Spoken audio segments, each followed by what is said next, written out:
My father kicked me out of the family business. No warning, no explanation, just a cold, final rejection. But instead of crumbling, something inside me shifted. I wasn't going to let their disbelief define me. I used to be the one they always overlooked, the one they said would never make it.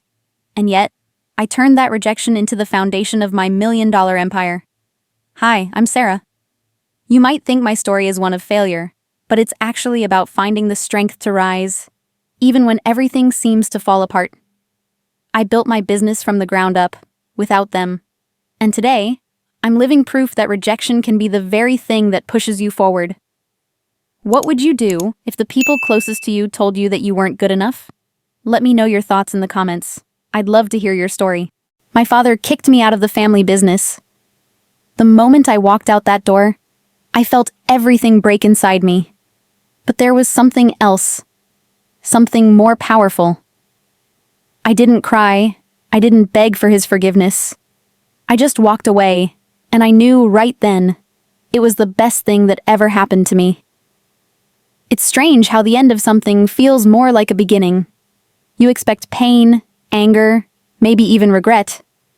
But what I felt that day as I stepped out of my father's office, my heart thumping against my ribs, was not any of those things. It was freedom. Freedom from the suffocating weight of my family's expectations.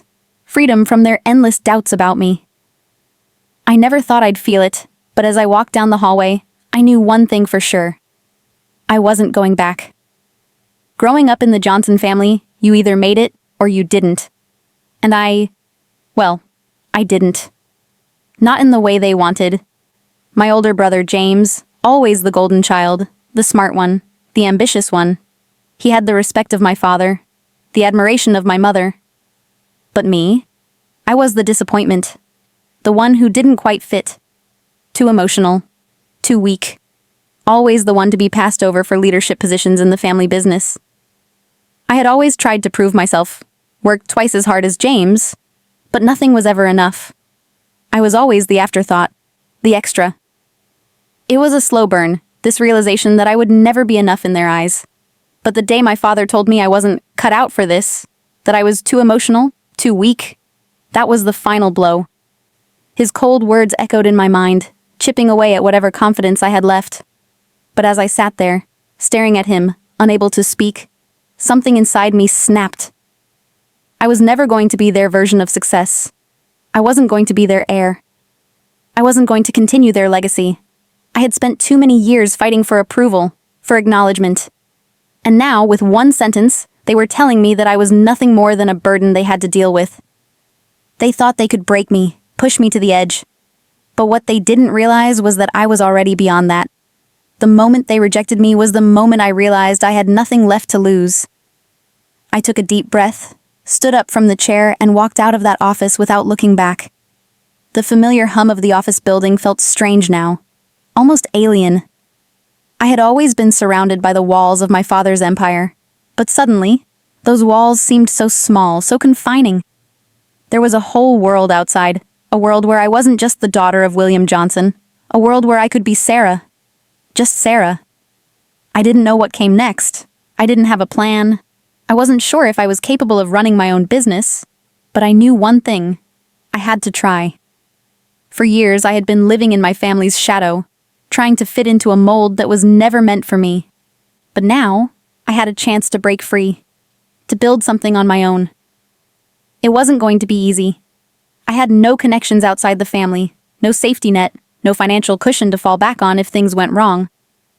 But I had one thing they couldn't take away from me: my determination. My need to prove that I was more than their disappointment, that I could make it on my own. I made the decision then and there to start my own e-commerce business. It was a small idea, just a hobby I'd always dreamed about turning into something real. At first, it seemed like a pipe dream, but I didn't care. It was mine. For the first time in my life, I was going to do something that was just for me. That first day, I spent hours setting up the website.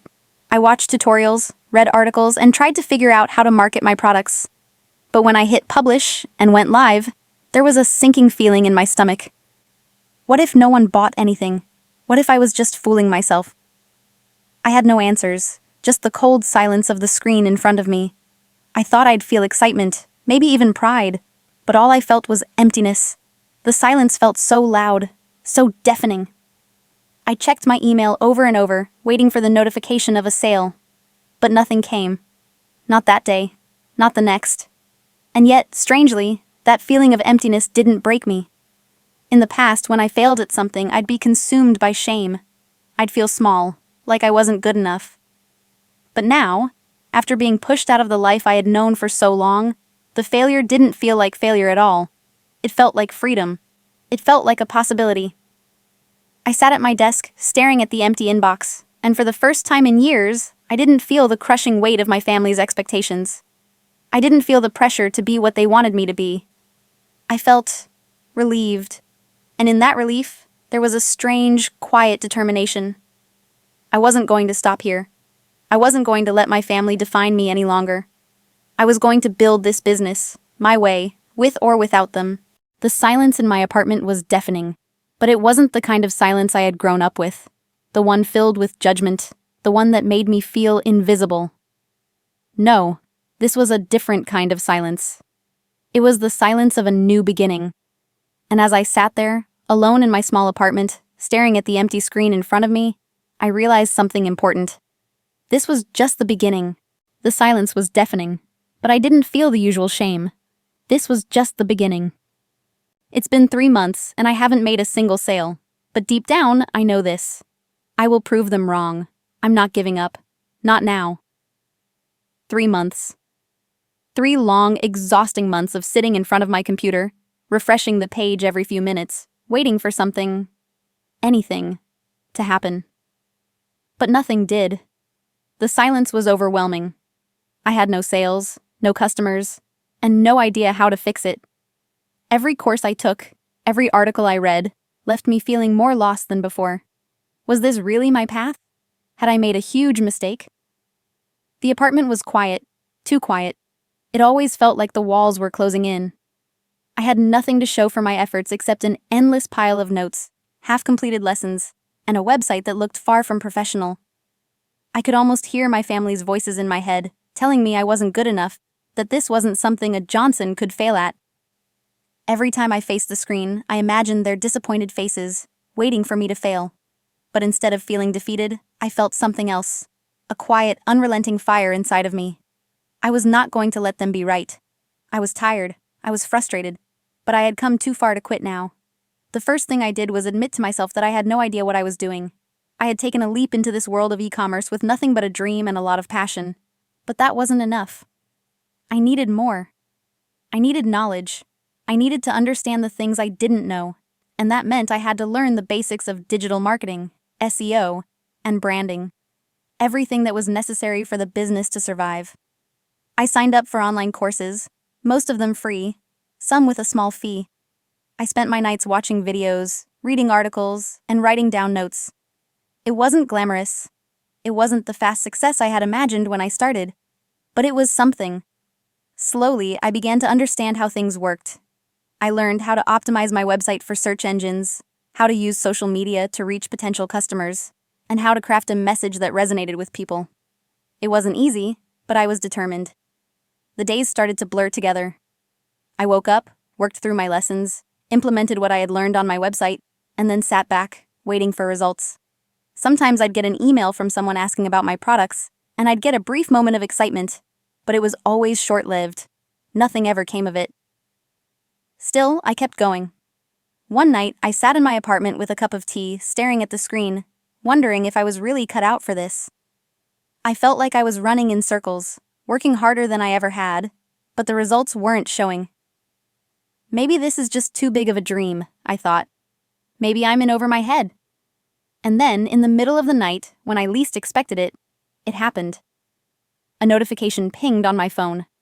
I didn't even look at it at first, convinced it was just another spam email or another failure to check off my growing list. But when I glanced down at the screen, I saw it. An order. A real, actual order.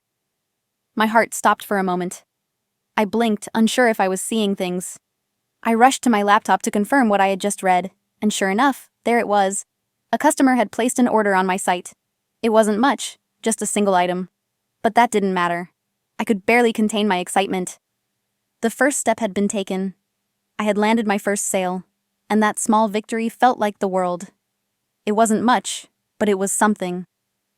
I sat back in my chair, staring at the confirmation screen in disbelief.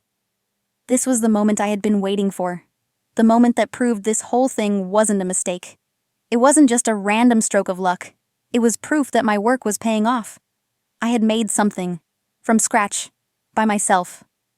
And it was working. But even as the excitement rushed through me, I knew it wasn't over. This was just the beginning. There was still so much to do, so many hurdles to clear. I wasn't going to get ahead of myself. I had to keep going, keep learning, keep improving. One sale wasn't enough to make a business, but it was a start, a sign that I was on the right path. That night, as I lay in bed, the weight of doubt that had hung over me for months finally started to lift. The silence in my apartment felt different now. It was no longer suffocating. It was peaceful. The uncertainty of the future was still there, but I could finally see the possibility. The road ahead was long and winding, but at least now I knew I was headed somewhere. I could do this. I wasn't just a failure. I wasn't the disappointment my family always thought I was. I was proving them wrong. I was building something real. Something that mattered. The next day, I woke up with a new sense of purpose. I was no longer just trying to make it through the day. Now, I was building a future. It was all starting to feel possible again. It wasn't much, but it was something. Could this be the start of what I've been fighting for? They thought they could break me.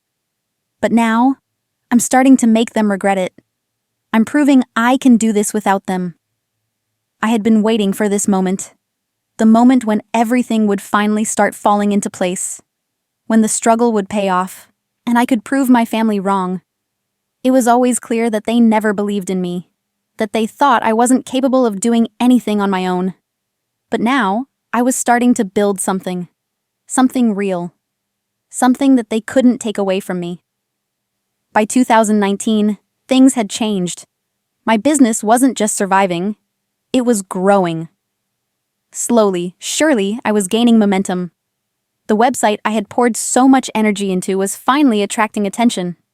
The customers who had trickled in at first were now becoming repeat buyers. I had learned the value of persistence, the importance of customer loyalty, and how to create a brand that people trusted. And little by little, I could see the results of my hard work. The emails of thanks, the positive reviews, the steady stream of orders. San Francisco was a city that thrived on competition. It was a place where success was everything, where every new startup felt like it was fighting for a place in the sun. But now I felt like I was starting to carve out my own space in the world. People were beginning to notice me, to take my business seriously. I was no longer just another face in the crowd. I was becoming someone. And the feeling was addictive. I had spent so long looking for validation, for someone to tell me I was doing a good job, that it felt strange at first to be the one getting the positive feedback. I had always been the one standing in the shadows, waiting for my chance. And now, the spotlight was slowly beginning to shift in my direction. It wasn't a huge explosion of success, but it was steady, and it felt real. Then, it happened. One morning, as I sat sipping my coffee and answering emails, I received a message from a well-known retailer. They wanted to carry my products in their stores. I read the email several times, unsure if I was seeing things clearly. A retailer? Interested in my brand? My small, humble business? It felt surreal, like I had crossed a threshold that I hadn't even realized was there. They wanted to partner with me, to sell my products in their stores. I stared at the screen, trying to process what was happening. This was huge. It wasn't just a small victory. It was a game changer. A real, tangible partnership with a major player in the industry. This was the kind of success I had been dreaming of, the kind that would take my business to the next level. But as the excitement bubbled inside me, there was another feeling too. Uncertainty. This partnership could mean everything for my future. It could open doors to bigger opportunities, bigger markets. But it also meant that I'd have to make decisions I wasn't ready for. I'd have to trust people I didn't know, negotiate terms I didn't fully understand, and continue to build my brand in a way that stayed true to my values. I couldn't afford to make any mistakes. Before I could get too lost in the possibilities, my phone rang. It was my father. He had been calling me more and more lately, and each time it felt like he was trying to pull me back into the family fold. This time I could feel his words coming, the same ones I had heard for years. "Sarah, we've been following your little business," he said, his voice calm, but there was an underlying edge. "We think we can help you take it to the next level. We've got the resources, the connections. You don't have to do this alone. Let us help." I swallowed hard. This was the moment I had been dreading. I had known it would come. They wouldn't just let me go. They'd try to bring me back into their world, under their control, where they could shape me into what they wanted. But I had made up my mind. I wasn't going back. "I don't need your help," I said, the words leaving my mouth before I could second-guess myself. "I've got this. I've made it this far on my own, and I'm not going to let you take credit for my success now. I'm building this on my own terms." There was a long silence on the other end of the line. My father's voice, when it finally came, was colder than before. "You're making a mistake, Sarah. You can't do this without us." "I already am," I replied, my voice steady despite the nerves creeping in. "And I'll prove to you that I don't need you. I've built this business, and I'm going to take it to the next level. Without you." I ended the call before he could say anything more. My hands were shaking, but my heart was pounding with a strange sense of pride. This was the first time I had truly stood up for myself, for my vision, and for what I had built. I wasn't just surviving anymore. I was thriving. And they were starting to realize it. But even as I basked in the feeling of my small victory, I knew this was just the beginning. The path ahead was still full of uncertainty. There would be more challenges, more decisions, more moments of doubt. But for the first time in my life, I felt confident that I could handle whatever came next. I was in control of my own destiny, and I wasn't going to let anyone take that away from me. I wasn't just surviving anymore. I was thriving, and they were starting to realize it. They thought they could pull me back in. But now, I'm stronger. I'm not just fighting for my future. I'm fighting for everything they told me I couldn't have. 3 years ago, I wouldn't have believed this moment would come. 3 years ago, I was sitting in my father's office, wondering if I could ever escape the prison of his expectations. Now, I was on the brink of something huge.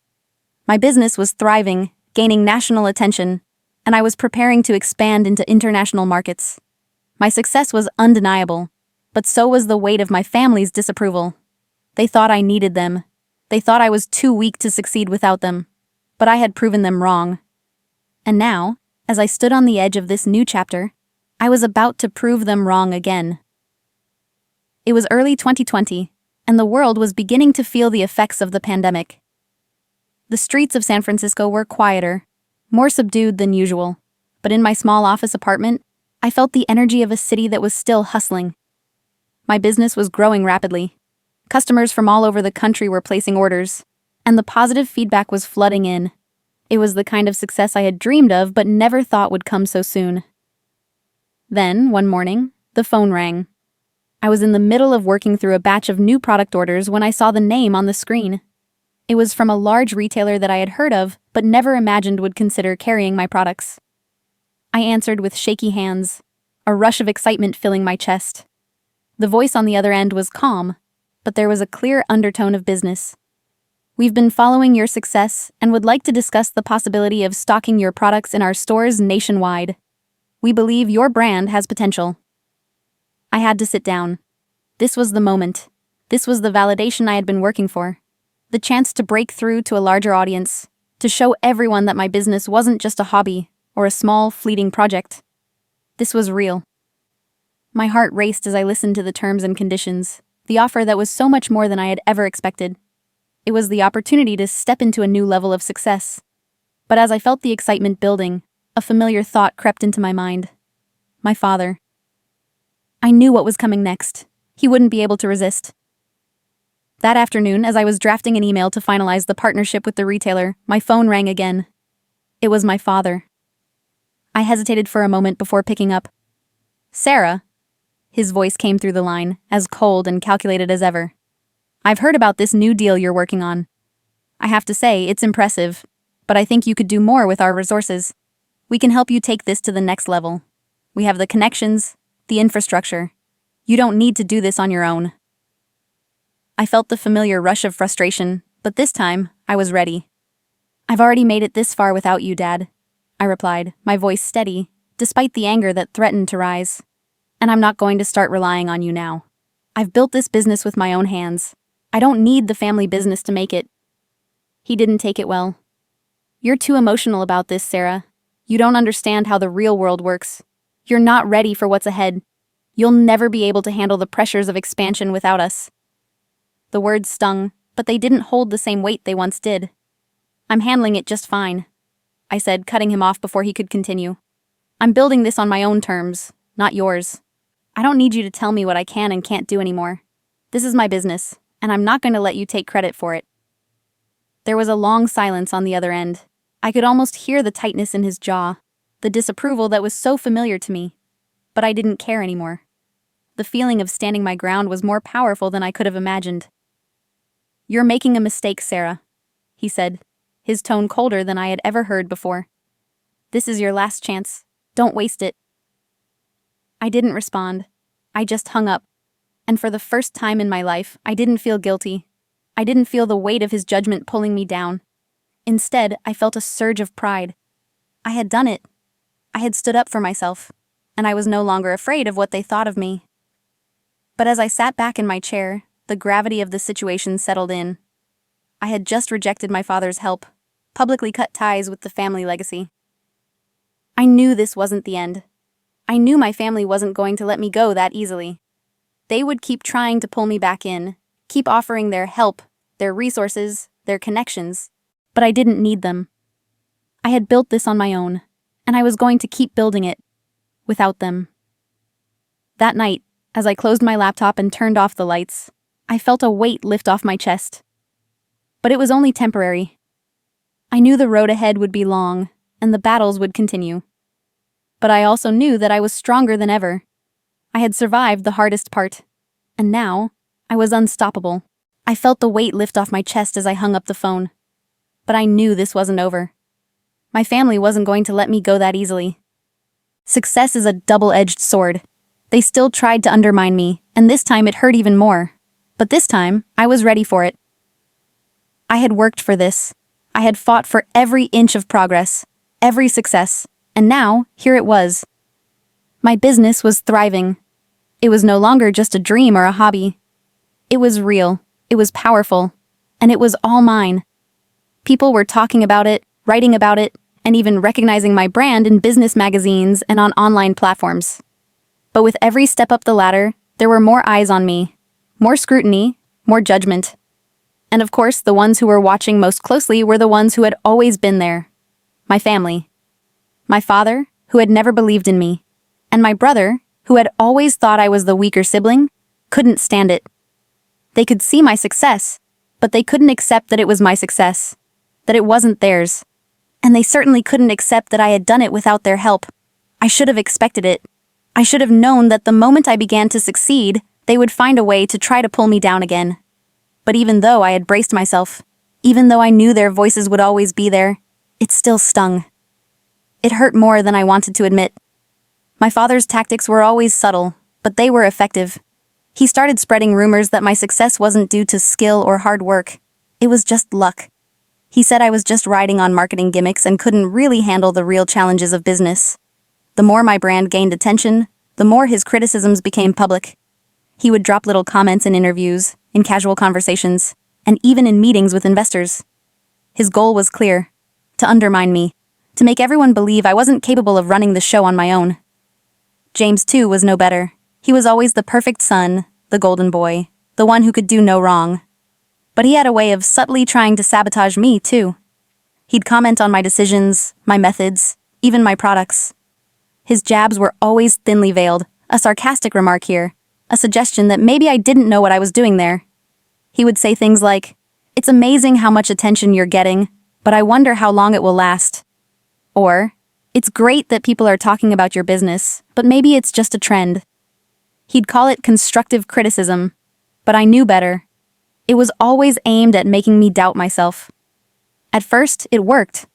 My confidence, which had been so solid and unwavering, started to falter. The doubts crept in. Maybe they were right. Maybe this was all just luck.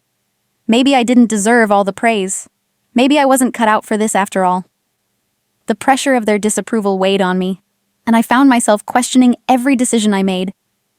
Was I really capable of leading this business on my own? But then I remembered something. I remembered the feeling of standing up to my father, telling him that I didn't need his help. I remembered the first sale I made, the feeling of freedom that came with stepping away from their expectations. I remembered how far I had come, how much I had accomplished without them. I wasn't going to let their voices, their criticism, take that away from me. I had been so focused on proving to them that I could succeed that I had forgotten one crucial thing. I wasn't doing this for them. I was doing it for me. This business was my dream, my legacy, and I had built it, not by luck, not by marketing gimmicks, but by sheer determination, hard work, and a refusal to give up. I needed to remind myself of that. And so, I did. One evening, after a particularly hurtful conversation with my father, I took a moment to sit down and reflect. His words had stung more than I cared to admit, but instead of letting them break me, I decided to use them as fuel. I knew I couldn't keep allowing them to dictate how I felt about my own success. I couldn't keep letting their doubts define me. At that moment, I realized something important. I didn't need their approval. I didn't need to prove anything to them. I had already proven everything I needed to prove. I had built this business from the ground up, and I had done it on my own. And if they couldn't see that, then that was their problem, not mine. With that realization, I made a decision. It was time to officially distance myself from the Johnson name. It was time to rebrand. To make it clear, not just to my family, but to the world, that this was my empire. I wasn't going to hide behind their legacy anymore. I wasn't going to let their criticism define me. This was my business, my future, and I was going to make it exactly what I wanted it to be. I contacted my team and let them know about the rebranding. We worked late into the night on new designs, new marketing materials, and a new vision for the brand. It wasn't just about changing the logo or the tagline. It was about changing the way I saw myself.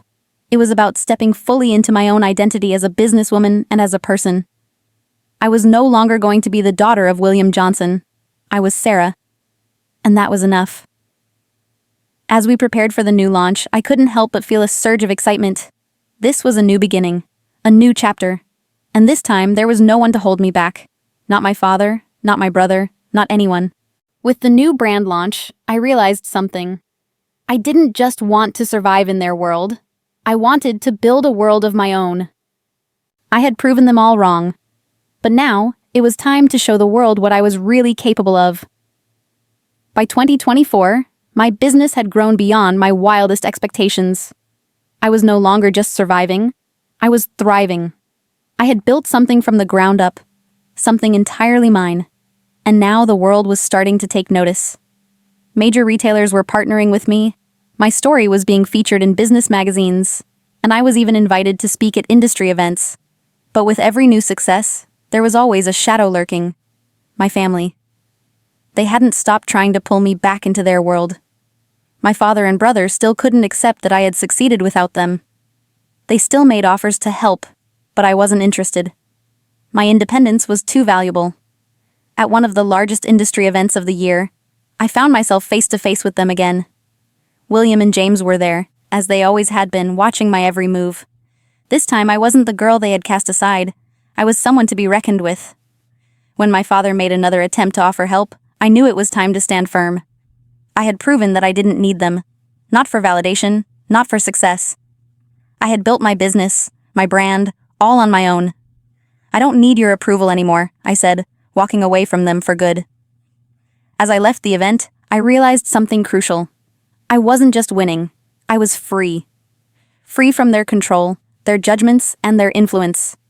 I had built a life I was proud of, and I was going to keep building it on my terms. As I turned my back on them, I realized something important. I wasn't just winning. I was free. As I walked away from my family that day, I realized how far I had come. It wasn't just about the success I had achieved or the business I had built, but about the strength I had found in myself. Sometimes the most powerful victories are the ones where we stand up for who we truly are, no matter who tries to hold us back. The truth is, we all face challenges and doubts. But if we stay true to ourselves, if we have the courage to follow our own path, we can create something meaningful. It's not always about what others think of us. It's about what we believe we're capable of achieving. If this story touched your heart, I'd love to hear your thoughts or experiences. Please feel free to share and comment below. Let's continue to inspire one another.